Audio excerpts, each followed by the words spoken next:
Assalamualaikum warahmatullahi wabarakatuh. Kami dari kelompok 1 mahasiswa Prodi Manajemen Universitas Pelita Bangsa ingin mempresentasikan hasil observasi kami, yaitu mewujudkan kualitas produk dengan menjamin mutu dan pengendalian mutu di PT Coca-Cola Bottling Indonesia.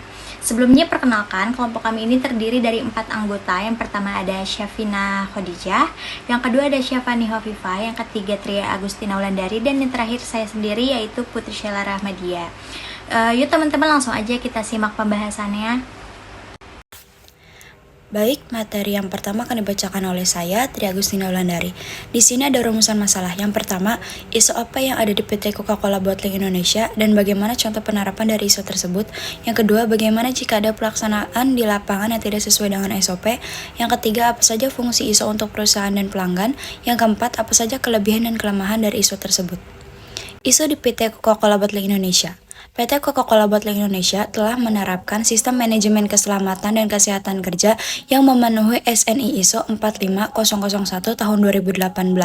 Ruang lingkup sertifikasi aspek-aspek pada produksi dan distribusi minuman berkarbonasi juice, teh, susu, dan air dalam kemasan botol PET, botol kaca, tetrapak, dan bag-in-box BIB, beserta utilitas yang berpengaruh pada keselamatan dan kesehatan tenaga kerja. Selain itu, PT Coca-Cola Bottling Indonesia juga telah menerapkan sistem manajemen keamanan pangan yang telah dinilai dan memenuhi persyaratan sertifikasi sistem keamanan pangan 22000 FSSC 22000. Skema sertifikasi untuk sistem manajemen keamanan pangan yang terdiri dari elemen berikut: ISO 22000 tahun 2018, ISO atau TS 22002 1 2009, dan persyaratan tambahan FSSC 22000. Untuk ruang lingkup berikut: industri, pengolahan air, percampuran dan percampuran sirup, pengisian, minuman ringan berkarbonasi dan minuman ringan non-karbonasi. Sirup ini dingin dan jus isi panas. Dikemas dalam botol PET, polietilin, terplotet, kaleng, kantong dalam kotak, dan botol kaca yang dapat dikembalikan. Poin selanjutnya adalah bagaimana jika pelaksanaan di lapangan tidak sesuai dengan SOP atau standar operasional perusahaan.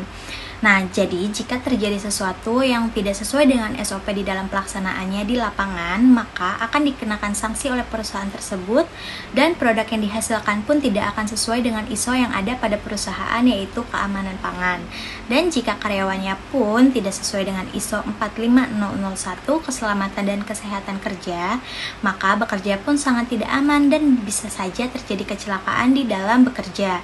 Sehingga ISO di dalam perusahaan sangatlah penting bagi perusahaan, karyawan, maupun produk yang akan dibuat.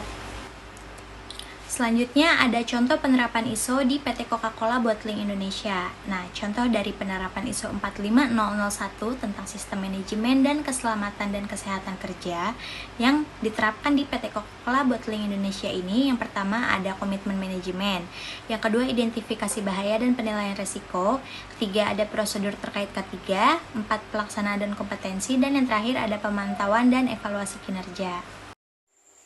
Saya, Syafani Khofifah, akan melanjutkan presentasi yaitu tentang contoh penerapan ISO di PT Coca-Cola Bottling Indonesia. Contoh penerapan ISO 22000 yaitu tentang sistem manajemen keamanan pangan di PT Coca-Cola Bottling Indonesia. Yang pertama itu ada kebijakan keamanan pangan, yang kedua ada analisis bahaya dan pengendalian titik kritis, yang ketiga ada program prasyarat atau disebut juga dengan PRP. Yang keempat ada komunikasi dan pelatihan. Yang kelima ada verifikasi dan perbaikan. Selanjutnya ada fungsi ISO untuk perusahaan dan pelanggan. Fungsi ISO 45001 bagi perusahaan di PT Coca-Cola Bottling Indonesia adalah menyediakan sebuah kerangka kerja yang kokoh untuk mengelola risiko dan kesempatan yang timbul akibat K3, tempat kerja yang sehat dan aman dan melindungi aset terpenting, sumber daya manusia yang dimiliki dari penyakit kejiwaan dan fisik bagi pelanggan untuk memastikan keamanan produk, kepuasan konsumen, dan kepatuhan regulasi. Fungsi ISO 22000 untuk memastikan keamanan pangan di seluruh dunia. Standar ini berlaku untuk seluruh rantai pasok makanan. mulai dari produksi hingga distribusi dan pengiriman ke konsumen akhir. Selanjutnya ada kelebihan dan kelemahan ISO. Kelebihan dan kelemahan ISO 45001 di PT Coca-Cola Bottling Indonesia.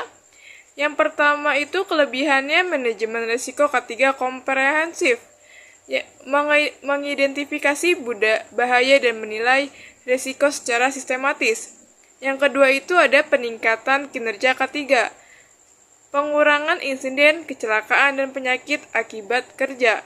Yang ketiga itu ada efisiensi operasional, mengurangi biaya terkait kecelakaan dan downtime produksi. Yang keempat itu ada peningkatkan citra dan reputasi.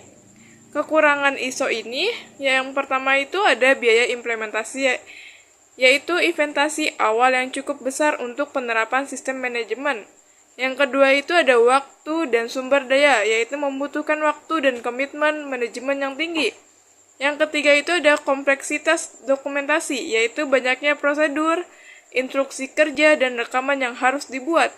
Yang keempat itu ada resistensi, perubahan yaitu tantangan dalam mengubah kebiasaan kerja yang sudah ada. Baik, selanjutnya ada kelebihan dan kelemahan ISO. Kelebihan dan kelemahan ISO 22000 di PT Coca-Cola Indonesia. Yang pertama itu ada kelebihan. Yang pertama ada jaminan keamanan dan pangan produk, yaitu memastikan produk Coca-Cola yang dihasilkan aman dan sesuai dengan peraturan yang berlaku.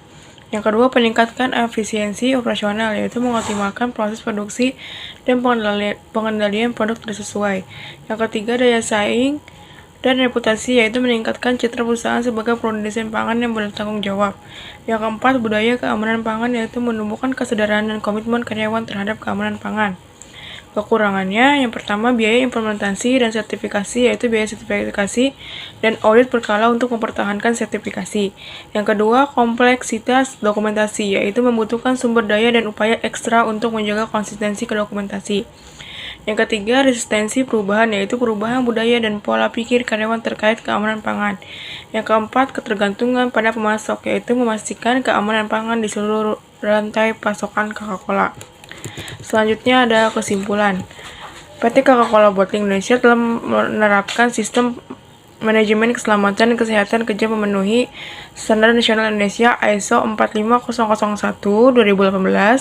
Selain itu, PT Coca-Cola Bottling Indonesia juga menerapkan sistem manajemen keamanan pangan yang 22000 atau FSSC 22000, skema sertifikasi untuk sistem manajemen keamanan pangan yang terdiri dari elemen berikut: ISO 2200-2018, ISO TS 22002, 12009, dan persyaratan tambahan FSSC 22000.